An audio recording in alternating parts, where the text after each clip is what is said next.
E você? Também, tudo em paz. Estamos aí, né? Pessoal, então, eu tinha dito que hoje ia ser aula de revisão, mas não vai ser.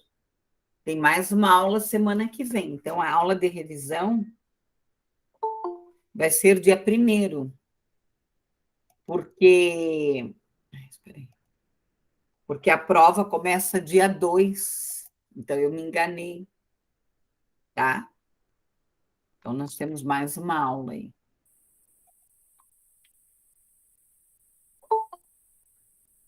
Cada vez que eu quero começar aqui, peraí. Então, pessoal, a aula de revisão vai ser semana que vem. Nós temos ainda mais uma aula, porque a prova, a semana de prova, começa dia 2, tá? Eu achei que era dia 1º. Então, temos tempo aí, tá? Eu já dou a palavra, só um pouquinho. O que está acontecendo aqui? Tá aparecendo outra coisa, só um pouquinho. Fala, Jéssica. Prof, eu queria saber se a nossa apresentação do projeto integrador fica para a semana que vem também. Porque o que acontece? Pode ser hoje ou vocês preferem apresentar semana que vem? Assim, aí apresentaria eu de manhã na semana que vem, e daí eu e o Tícia à noite na semana que vem também. Ah, tá. Vocês preferem apresentar semana que vem? Se possível, prof. Então, deixa eu ver aqui. Acho que dá. É que eu tinha combinado hoje, né? Peraí, mas não faço. Vamos ver aqui as minhas anotações, peraí, porque está uma confusão essa minha mesa hoje.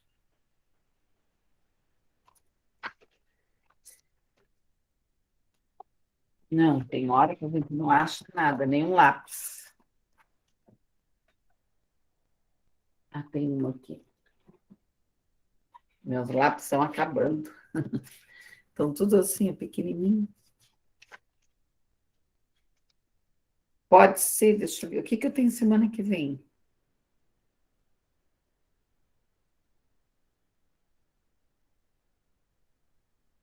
Hum.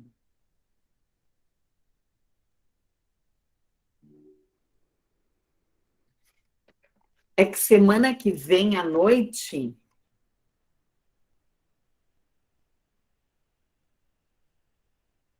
O pessoal da pedagogia, eles marcaram banca para mim, agora que eu olhei. Prof, então a gente pode apresentar hoje à noite, e daí semana que vem eu apresento sozinha aqui de manhã. Pode ser? Isso, porque semana que vem à noite eu vou fazer a aula de revisão deles, eu vou gravar. Pode ser, então? Pode ser assim, Jéssica? Uhum. Bem de Pode, prof, manhã. tranquilo. Agora que eu vi, eles marcaram, olha aqui, ó, 1, 2, 3 bancas dia 1º para mim. E eu nem me toquei, porque na minha cabeça a semana de prova começava dia 1º, mas começa dia 2. Ai, que confusão. Não, daí pode ser assim, então. Ok? Pessoal, alguma dúvida, alguma coisa? Tá tudo certo? Então, hoje eu vou finalizar o nosso conteúdo, tá? Eu vou trabalhar mais alguns teóricos contemporâneos importantes da educação, tá? E qualquer dúvida, eu estou à disposição. Logicamente que eu passei para vocês um texto de palavras que não se utilizam em relatórios, em pareceres, em documentos. Acho que não, Eu né? acho que não, prof. Tá, então hoje eu vou passar esse documento. Se der tempo, eu passo. Depois eu coloco lá no AVA. Deixa eu ver se eu estou com o AVA aberto aqui. Tô. Depois eu coloco. Eu mando no WhatsApp, tá? que é bem importante, porque como que na escola, às vezes você tem que fazer assim, né? Fazer um ofício para um pai, para um médico, fazer um parecer rápido, simples. Então, tem algumas palavras que nós não utilizamos. Depois eu acho que eu acabei não passando para vocês, eu passei só para o pessoal da pedagogia. Deixa eu ver aqui. Tutoria.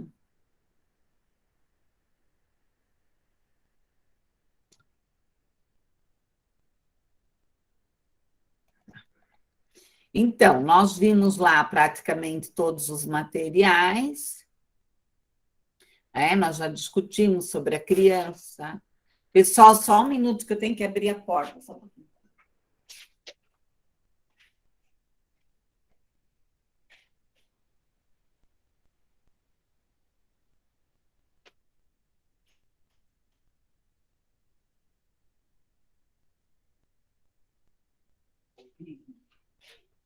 Cafézinho para mim, adoçante. Bom, tá aqui a xícara, não precisa ser, gente, só depois. Aqui. Obrigada.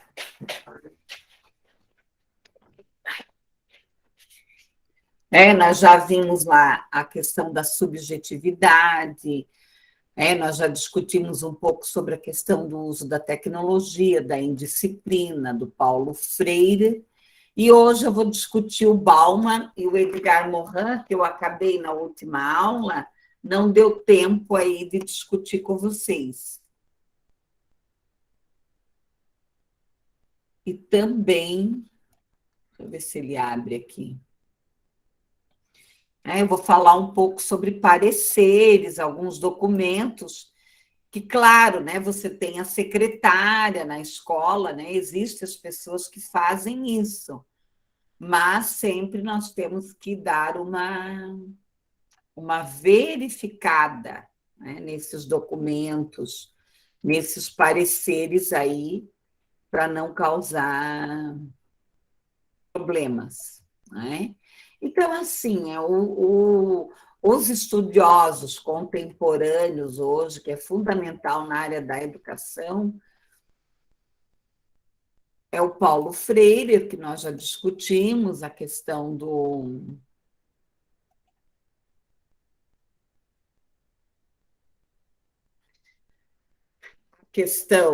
Bauman, do Edgar Morin. Aqui no Brasil nós temos o Mário Cortella,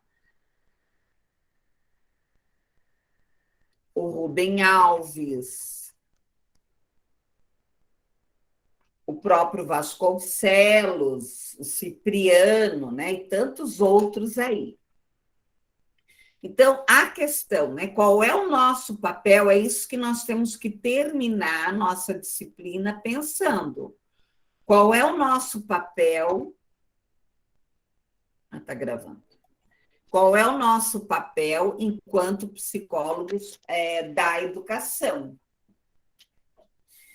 Nós temos que pensar o quê? Que são pessoas. Se eu vou trabalhar na educação infantil, eu tenho que entender o quê?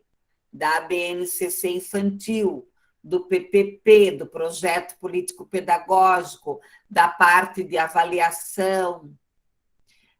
E um dos grandes compromissos nossos dentro da escola é a formação desses professores.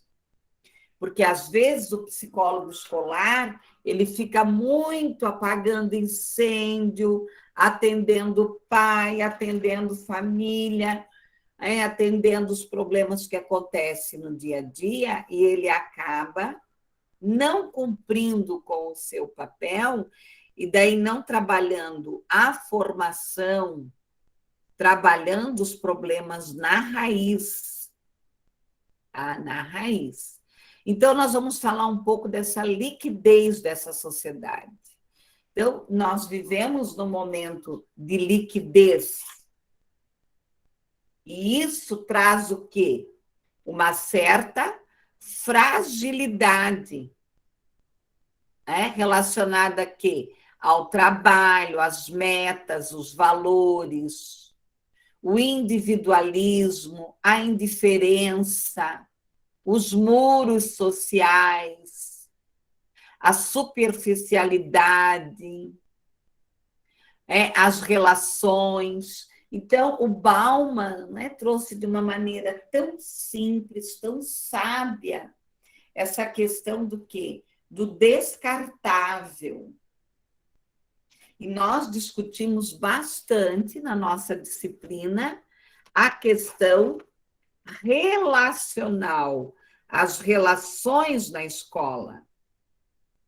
E elas são, pessoal, fragilizadas, muitas vezes, né? O diretor não tem um posicionamento neutro.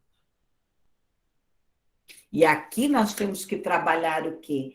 A incapacidade, o antropossocial, a microdimensão. Quem é esse ser humano?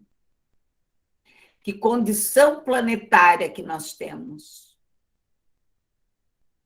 Então, nós temos aí o Bauman, que vai nos trazer essa questão da sociedade líquida, da fragilidade, e nós temos aqui, então, o Morin, que traz de uma maneira tão sábia, né, tão profunda, essa questão da trajetória. Que planeta é esse? Que condição planetária é essa? Que ações que este homem, que este ser humano está tendo em relação às condições planetárias? Né? E aqui nós temos que pensar nessa escola o quê? Contemporânea, que ela mudou. Ela mudou. Só que muitas vezes, por que ela mudou? Porque o estudante que está lá, as pessoas que estão lá mudaram, essa sociedade mudou, e muitas vezes ela não muda. As suas práticas pedagógicas, os seus procedimentos, os seus direcionamentos não mudaram. Tá? Não mudaram. Então, é bem complexo tudo isso. Eu vejo, comecei a trabalhar lá como professora lá com 15 anos. Quanta coisa que eu usava, né, final do ano passado, eu joguei um monte de coisa fora, de textos, que não tem mais valor nenhum. Então, faltam o quê? Diretrizes. Nós temos que ter uma diretriz ampla, plena, uma educação plena. E olha, eu vou ser bem honesta com vocês. Eu tenho me assustado com algumas situações aí que têm acontecido em escolas, em áreas de educação, em todos os sentidos. Que educação moral é essa? Qual é a responsabilidade da família? Qual é a responsabilidade da escola? Não existe um livrinho, não existe um manual, existe o quê? Uma construção. Nós temos que criar um espaço. A escola ela precisa ser necessariamente, obrigatoriamente, um espaço de construção, de debate. Nós já discutimos a questão da disciplina, nós temos Foucault, que traz o quê? Que a escola é o quê? O cala-boca. O próprio Freud traz essa questão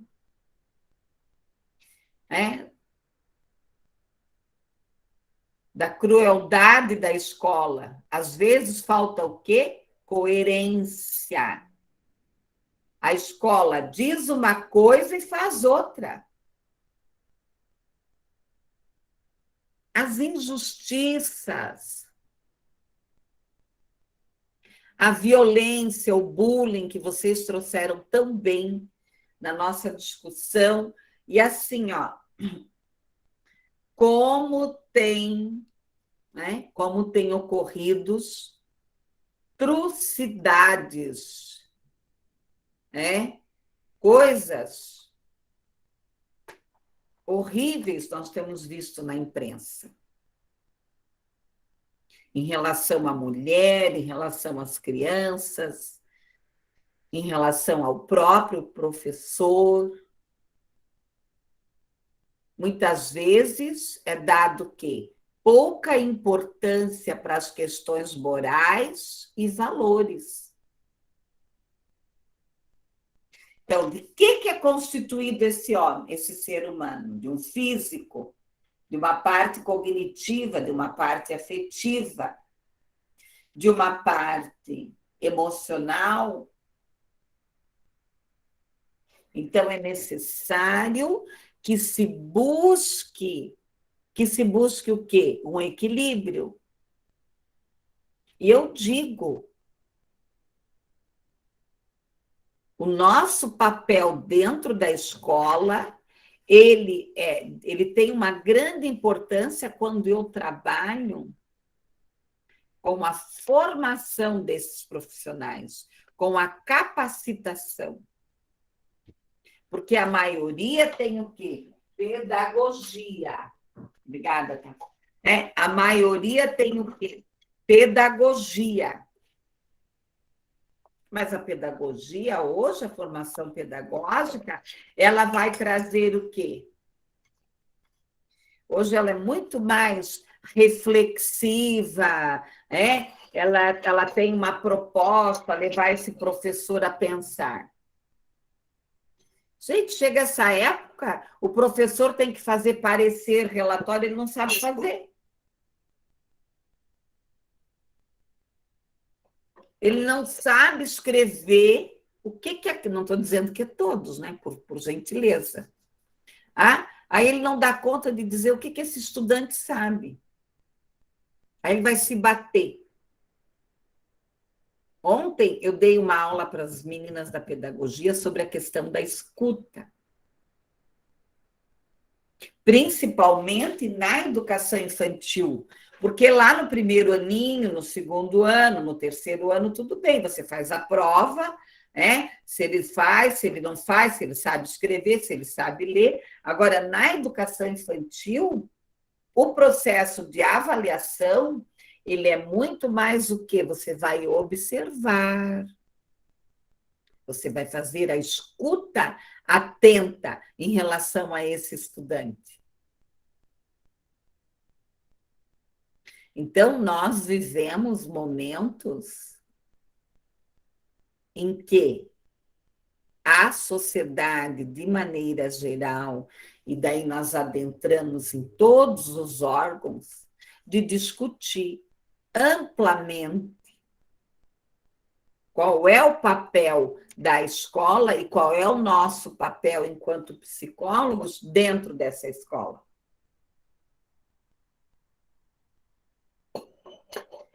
Qual é o papel? É um papel que coletivo, diverso, plural. Nós trabalhamos com o quê? Com a diversidade, com a pluralidade cultural. Cada um é um. A reflexão.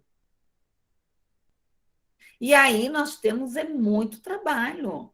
Desenvolver projetos, fazer roda de escuta, fazer grupos de estudo, grupos de debate, de convivência, de trabalhar as questões sociais, políticas. Não estou falando de partidária, mas política das ações.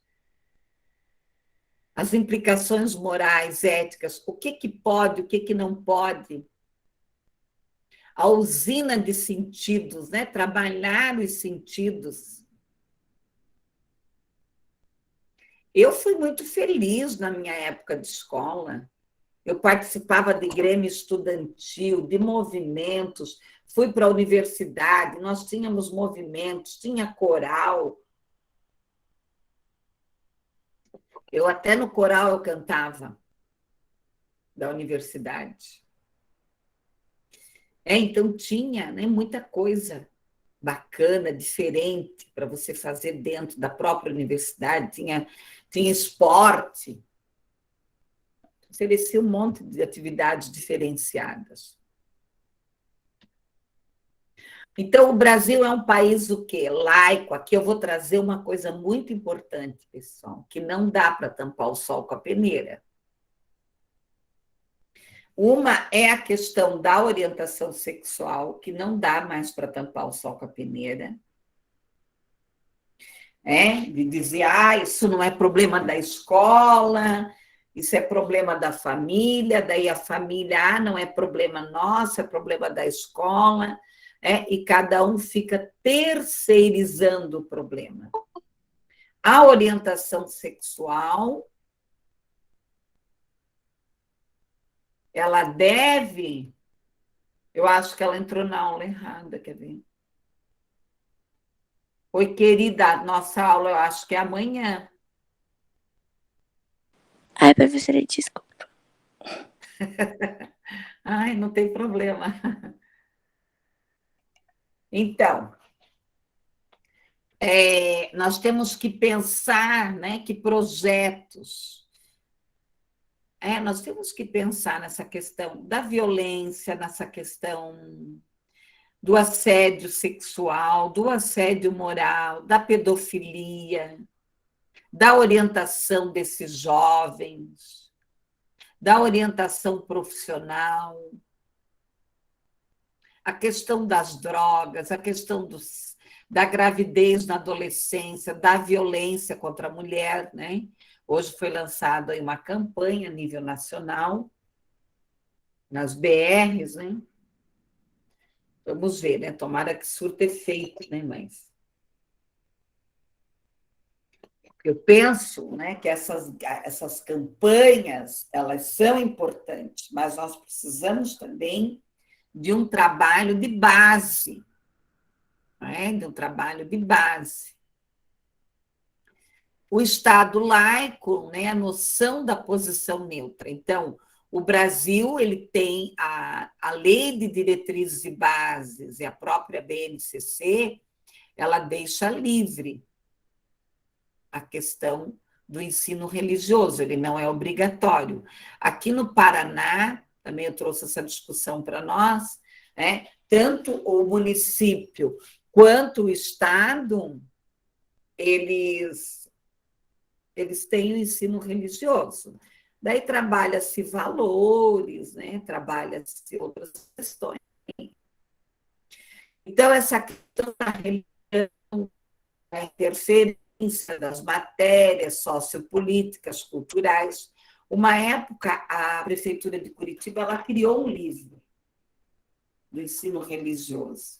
Então, trabalhava-se todas as religiões nesse livro, inclusive a Umbanda, tudo. Mas é uma coisa muito polêmica. Lá onde eu trabalho, nós temos o ensino religioso, mas nós trabalhamos a parte de valores, de cuidado com a vida, com a natureza, essas questões assim. Na Lei de Diretrizes e Bases, lá de 96, no artigo 33, o que traz sobre o ensino religioso? Matrícula facultativa da formação básica. Normas de escolas públicas, ensino fundamental, assegurando que o respeito à diversidade cultural religiosa do Brasil, vedadas quaisquer formas de proselitismo, quer dizer, eu impor uma religião. Então, mesmo as escolas adventistas, as escolas evangélicas, as escolas protestantes, as escolas umbandistas, independente, elas não podem impor.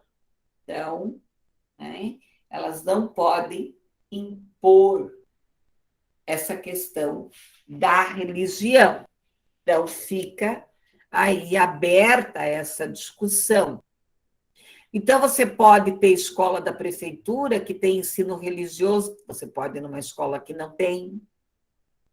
porque existe uma autonomia também da própria comunidade, né?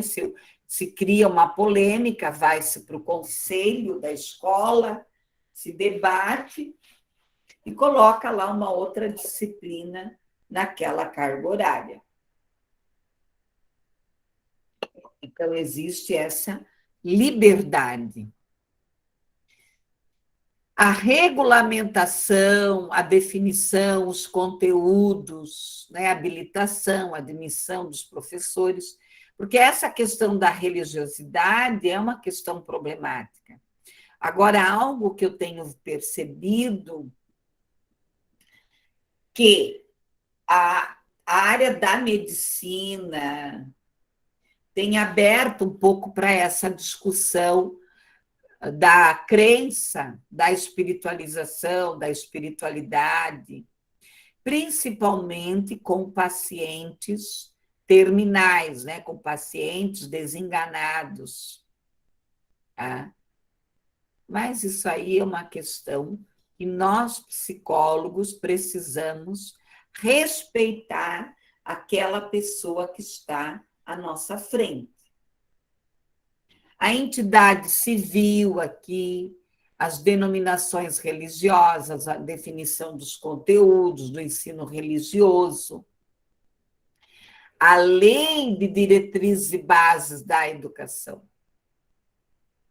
Então, o ensino religioso nas escolas deve o quê? Fundamentar-se no quê? Nos princípios da cidadania, do entendimento do outro, do conhecimento religioso, aglomerado nos conteúdos que visam o quê? Evangelizar, doutrinar. Então, isso nós não podemos, né? A questão do dogma, dos ritos. Tem escolas que fazem oração, né? Tem escolas que fazem. Mas se a criança não quer fazer, ela não faz, né? Fica uma coisa mais livre. As religiões, a construção histórica, os contextos. Então, o nosso país, tem outros países da Europa também, muitos, tem uma coisa da religião muito forte, bem forte. A questão aqui da geografia, da arte, da política, sobre o patrimônio cultural, humano. Então, nós vamos trabalhar o quê? A religião de uma maneira de quê? De valores, de cuidados, né? Enfim. Bom, em relação à BNCC e o ensino religioso, ele deve proporcionar aqui conhecimentos culturais, estéticos, manifestações religiosas na realidade dos educandos. Então, você vai ter lá, o pai vai na Umbanda, o pai vai na Seixonoe, que é uma filosofia, o pai é Rosa Cruz, é kardecista, é protestante, é evangélico, né? Tem aí as videntes, sei lá o quê. Proporcionar conhecimentos, liberdade, consciência de crença, no propósito. Uma vez eu atendi uma família que o pai era católico, a mãe era evangélica e o filho ia na Umbanda. E eles se davam super legais. Então, é uma questão que você discute, claro, para ter um entendimento aí. Desenvolver competências, habilidades, para quê? Que eu acabei de falar. O diálogo, não é? O respeito. Então, tem pessoas que têm a religião, é uma coisa forte nelas. O pluralismo de ideias. E nós vamos adentrar onde? Lá na Constituição Federal, que traz isso, essa questão do respeito.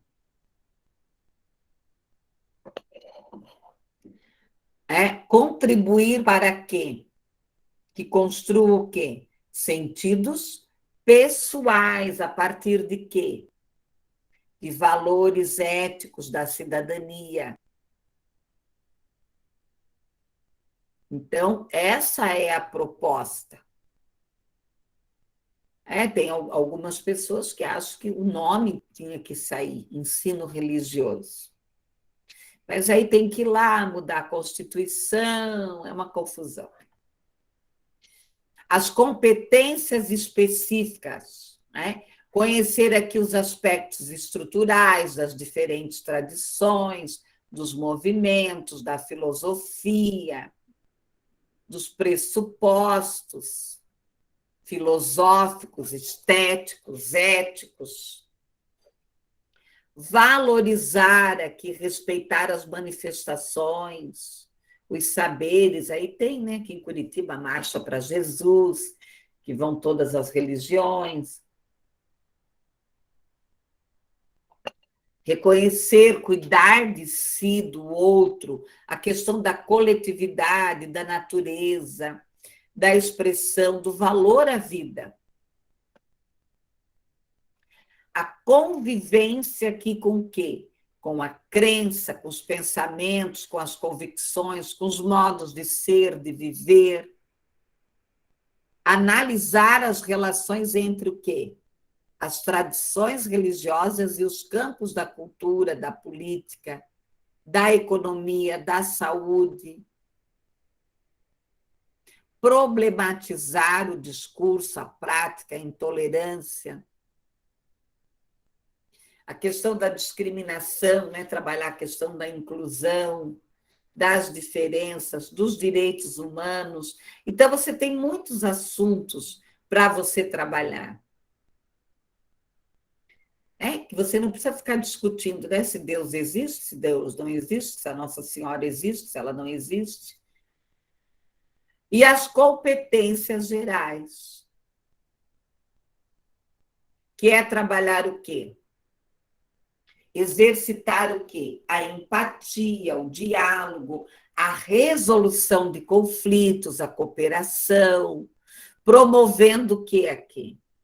O respeito ao outro, aos direitos humanos, o acolhimento, a diversidade, os saberes culturais, as potencialidades, o preconceito. Então, olha quanta coisa. Eu acho que ela está mais voltada aqui para a questão ética, Quanta coisa aí que pode ser trabalhado. Bom, então nós vimos aqui um pouco da questão do Bauman, que eu não vou me entrar muito, vimos um pouco aqui da questão do ensino religioso, que nós vamos nos deparar com isso nas escolas. É um assunto que deve ser discutido, debatido. Eu já cansei, de chegar em escola e a criança chegar com a agenda e a mãe proibir a filha de assistir aula de ensino religioso. Então, tem umas confusão aí, mas tudo deve ser esclarecido, feito reuniões, ser discutido, ser mostrado para as famílias o que realmente vai ser trabalhado e tudo mais. Bom, nós não temos como passar pela disciplina de psicologia educacional e não trazermos a biografia de Edgar Morin. Ele tinha um sobrenome, depois ele adotou o Morin. Ele nasceu em Paris, formado em sociologia, em direito, história e geografia.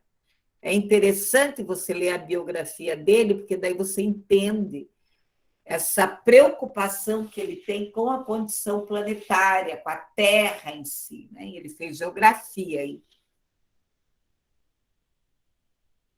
Diretor aí de vários presidentes do pensamento complexo, Então, ele tem aí vários títulos, é inserido em vários órgãos, foi membro honorário do Instituto Piaget.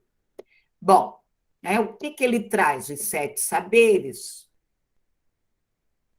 Se a escola se aprofundasse nesse item, com certeza ela já teria um avanço significativo. O que é esse conhecimento? Conhecimento é o que eu levo na prática, se não é apenas uma teoria. O conhecimento pertinente. O que é esse conhecimento pertinente? É aquilo que pertence a mim.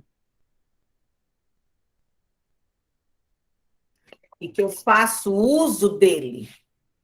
A ética de gênero humano, enfrentar as incertezas, a identidade terrena, compreender, se colocar no lugar do outro, essa condição humana. Aqui tem um resumo. Depois, se alguém quiser dar uma olhada, né? Tem um resuminho aqui de cada saber. Nós vamos, então, para a teoria da complexidade. E é isso que a escola precisa entender e que nós precisamos entender e compreender, e a nossa prática dentro da escola ela precisa ser interdisciplinar ou transdisciplinar, que é o que Morin nos coloca. Então, esse ser humano, essa técnica, ética, política, o universo do poder. Então, a escola, principalmente a escola pública, ela está muito atrelada às politicagens, né? Que isso prejudica bastante. E a escola particular, ela está atrelada aqui ao capitalismo. Ela precisa sobreviver. Então, esses fatores também perturbam aqui. O universo de conviver, de fazer, de saber. E aqui ele traz um quadro, Edgar Morin, que eu acho fantástico. Primeiro, a desordem, o momento do caos. Então, eu vou ter o momento do caos. Sempre, ou quase sempre, a questão dos conflitos, das diferenças, as interações, os choques, os encontros, as conexões, as reflexões. E daí eu vou o quê? Organizar essa ideia, essa coerência. E aí regulamentar aquela situação. E vice-versa. Né? A nossa vida é assim, uma instituição também é assim. E aqui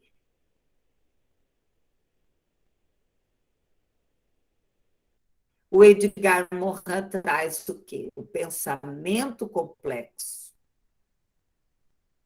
É esse pensamento complexo, a lógica clássica, o pensamento significador. O que é significativo? O que é pertencente? O que realmente é útil? E aqui é um quadro explicando desordem, ordem, organização e interações. Então, nós estamos sempre nesse movimento de acordo com Edgar Morin. Desordem, ordem, organização. O que é esse pensamento complexo que ele traz tanto, que ele traz na fala dele? O que quer dizer complexo? Vem do latim, aquilo que é tecido em conjunto. O que é tecido em conjunto? É o que aprendemos no século XVIII, a Revolução Iluminista, o nosso pensamento, as nossas ideias, a nossa razão, foi entendido como o século do racionalismo. O que é a razão? É aquilo que é produto de um cálculo, de meios sistemáticos. O que é um pensamento complexo, que considera que precisamos adicionar o quê? Uma característica sistemática, excessiva, que ele chamou ali de demens. O que é demens? é o descomedido, são os loucos, os descontrolados. Tá? O excesso. Todo sujeito humano é duplo. Ele tem um pouco de sanidade e de não sanidade, né? Então, ele traz isso, né? Eu achei fantástico essa construção aí do Edgar Morin em relação ao pensamento complexo. O que é ser complexo? O que é ser tecido junto? O que é razão? E aqui, né, ele vai trazer aqui o operador do diálogo. Significa o quê? Juntar as coisas, entrelaçar a razão, a emoção, o inteligível, o real, o imaginário. Pessoal, então, não é fácil nós darmos conta disso tudo dentro do processo escolar, onde existem várias pessoas, onde existe essa pluralidade, essa diversidade humana. O dialogar, a recursividade, o velho paradigma gera efeito, gera determinante, dizer a causa e efeito. Então, nós estamos sempre entre a causa e o efeito. Toda ação nossa tem um efeito e tem uma causa. O holograma é a parte do todo, da mesma forma. Então, Edgar Morin, o que é a complexidade? É a totalidade, que nada está desconecto, que o mundo é aqui, ó, acabei de falar, ó, totalidade, 2 mais 2 é 2. Segundo a música, né? 2 mais 2 é 5. Tá?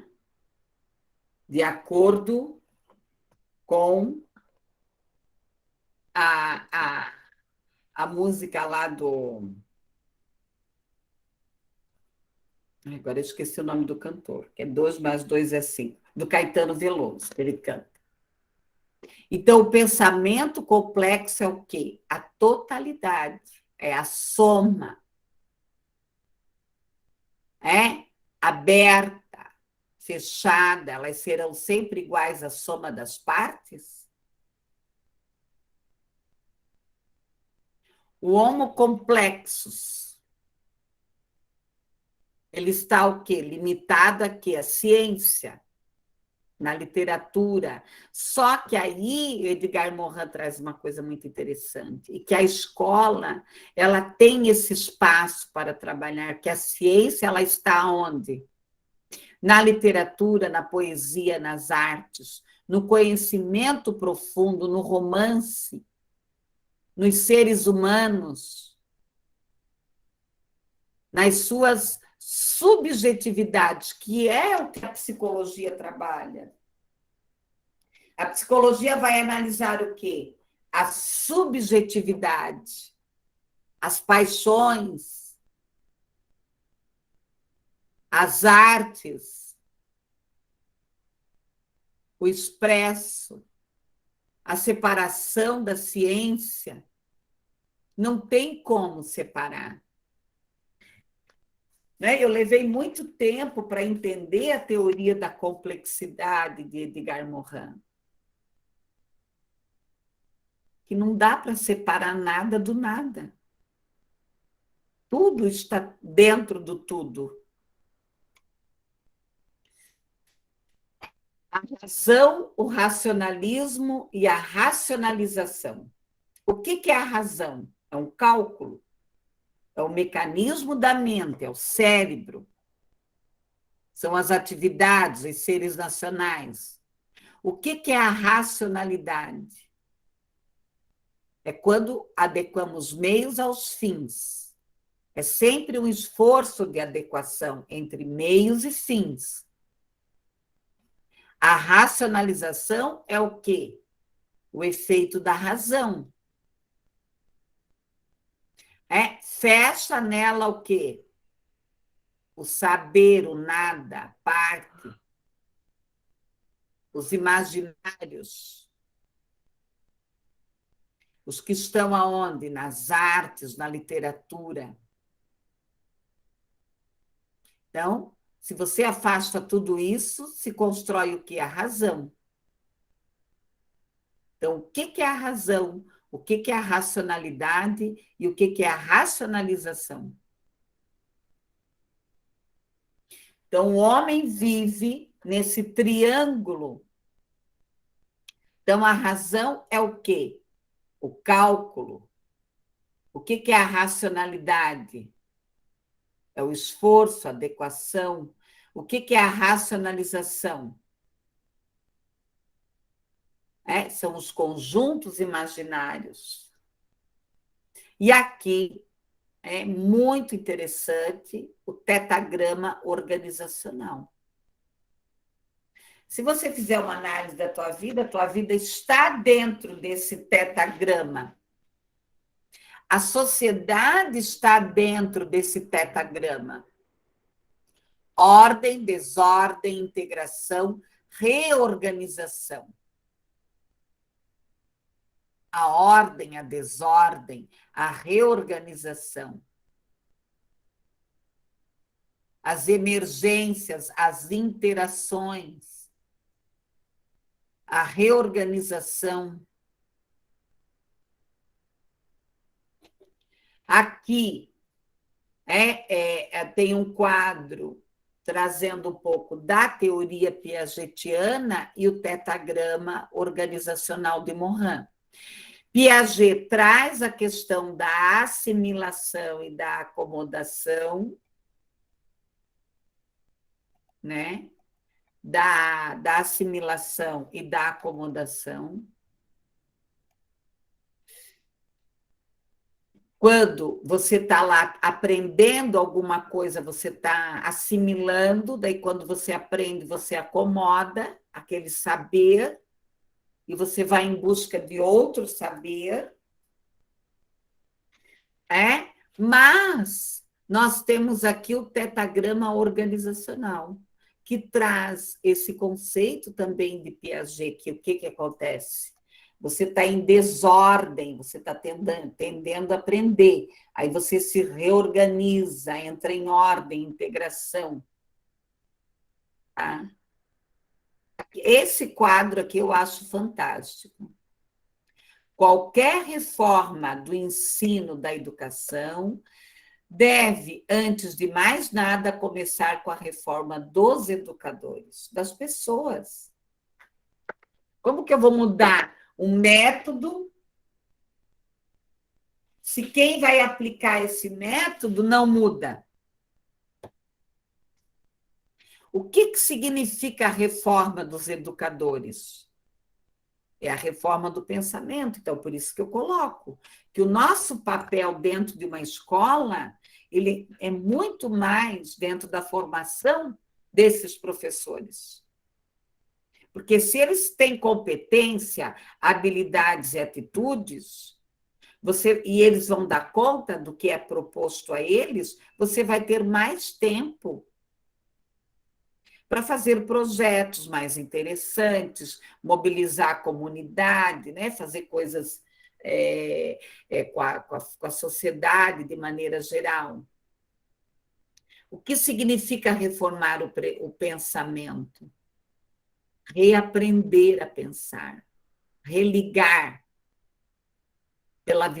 que foi separado pela visão cartesiana, a fragmentação do conhecimento. O que é paradigma? É um conjunto de regras, de padrões, de modelos que aprendemos, que nos é legado inconscientemente. Então, quebrar padrões não é fácil. A escola Ela está retornando para o presencial de novo e ela acha que as coisas vão ser do mesmo jeito, não é? O que é esse paradigma cartesiano nos ensinou o quê? A dividir, separar a razão, separar a ciência, a arte, a física quântica, antropológica. E isso não acontece, essa separação não acontece. Porque o homem ele existe numa complexidade, a situação planetária é uma situação complexa.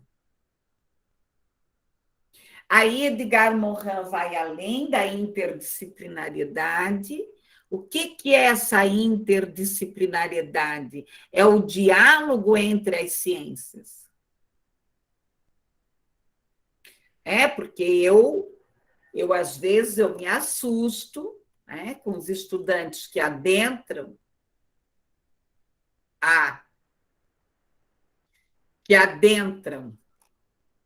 para fazer psicologia e vêm com essa ingenuidade, que ele vai ajudar o outro, que ele vai curar o outro, que ele vai melhorar o outro, que ele vai para uma escola e vai transformar aquela escola. E não quer aprender a pensar. E não quer entender que é muito mais complexo tudo isso. Que as instituições, que o ser humano, nós temos muitas coisas para trabalhar. E essa transdisciplinaridade, o que ela é? É a construção de um metaponto vista sobre o quê? Sobre a vida, sobre o cosmos, sobre a humanidade, o homem, as culturas, os adolescentes, os adultos, as crianças.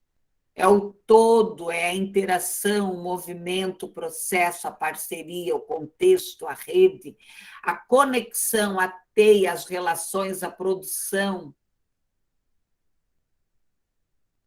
a auto-organização, a entropia, né? As relações. Então, se você olhar esse quadro da prática pedagógica inovadora, é tudo que nós trabalhamos. E nós, psicólogos, precisamos adentrar em uma instituição de ensino e termos o que? Essa prática inovadora. Aqui ele traz algumas definições da interdisciplinariedade, que é a associação, né, por conta das disciplinas, o diálogo entre as ciências. A transdisciplinariedade, que é a ultrapassar a fronteira. Então, na interdisciplinariedade, você dialoga com as outras ciências, mas você não ultrapassa. Na transdisciplinariedade, você ultrapassa. A multidisciplinariedade, ela troca o quê? A cooperação entre as disciplinas. O ecodisciplinariedade são os elementos, a condição cultural, social, o surgimento, a transformação. E nós temos aí a metadisciplinariedade, que é o esquema cognitivo que atravessa o que? As diferentes disciplinas. Então, é quebrar as muralhas, é desemparedar a escola, né? É desemparedar. E aqui ele traz algo muito interessante, que é esse antagonismo. O século XXI é marcado pelo sábio e pelo louco, pelo trabalhador e pelo lúdico, pelo empírico e o imaginário, pelo econômico e o consumista, né? Aquele que não quer, econômico, quer dizer, não quer gastar nada, né? Não quer ir na festa e não quer pagar, né, pessoal? O prosaico e o poético, o que detesta tudo, que não quer sonhar com nada, e o outro que é o poético. Então, isso é muito, né? Se você se aprofundar nisso, é o homem de hoje. Sábio e louco, trabalhador e lúdico, empírico e imaginário, econômico e consumista, prosaico e poético. O desenvolvimento do quê? Do conhecimento racional, empírico, técnico, simbólico, mítico, mágico, poético. Nós somos uma soma disso tudo. Talvez sempre fomos. A educação deve mostrar o quê?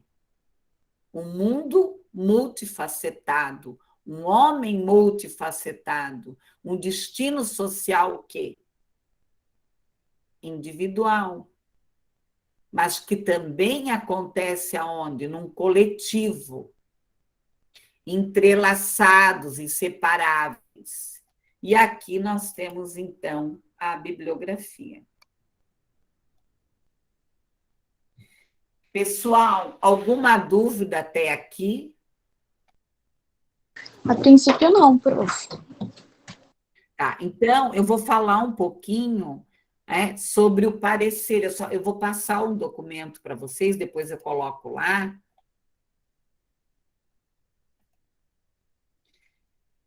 Acho que está aqui. Não.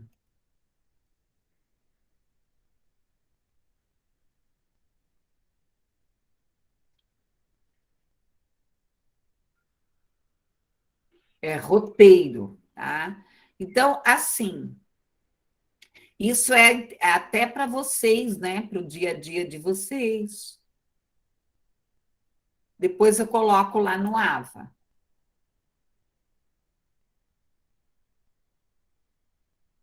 Vocês podem ler ele depois com mais profundidade. Isso aqui nós fizemos lá na prefeitura, uma época que as professoras estavam com muita dificuldade em fazer parecer, em fazer relatório, tá? Então, aqui no começo, colocado algumas questões pedagógicas aqui, nós utilizamos o texto da Hoffmann, da Jussara Hoffmann, sobre os registros, né?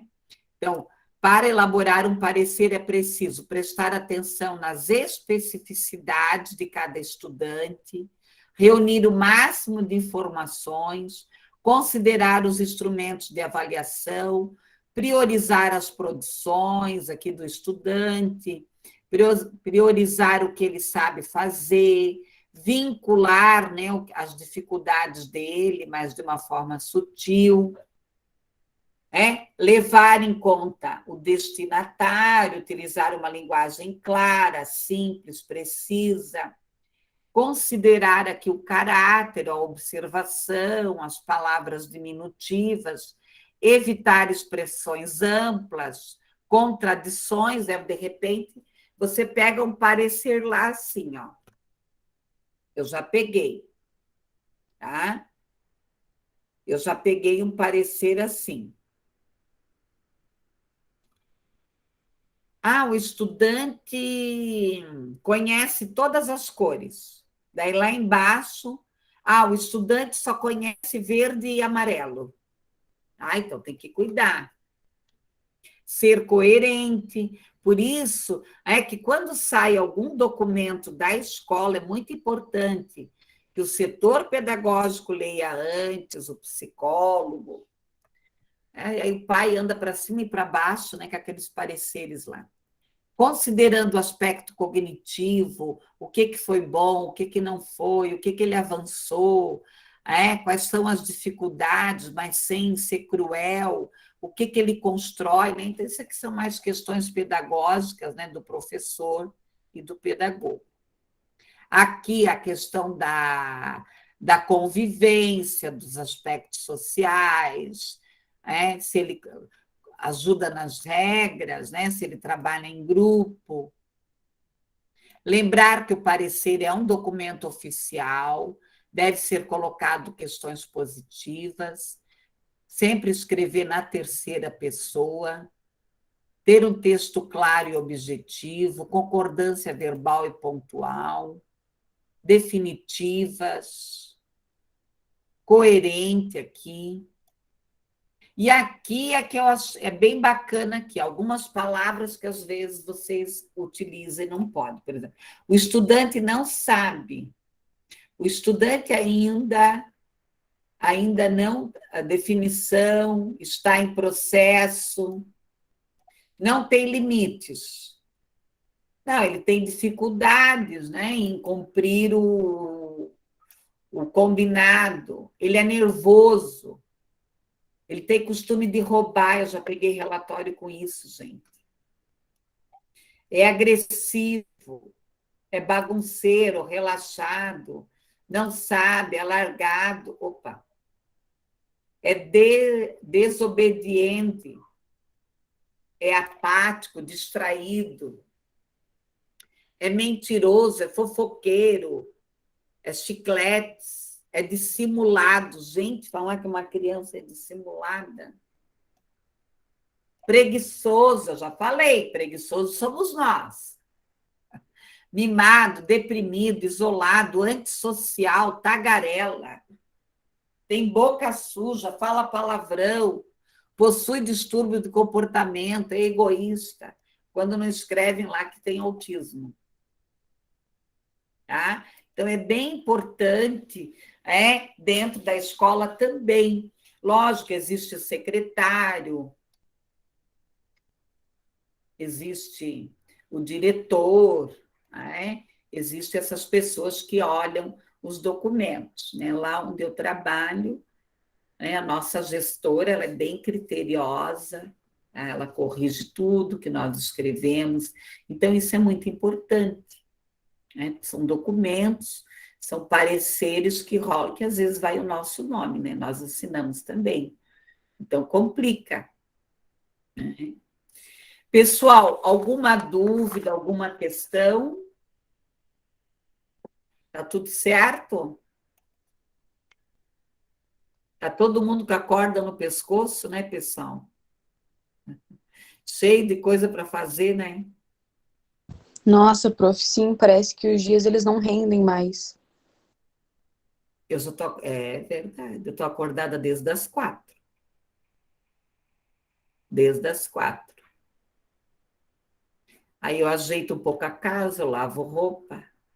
Eu tenho uma moça que vem cada 15 dias me ajudar um pouco. Né?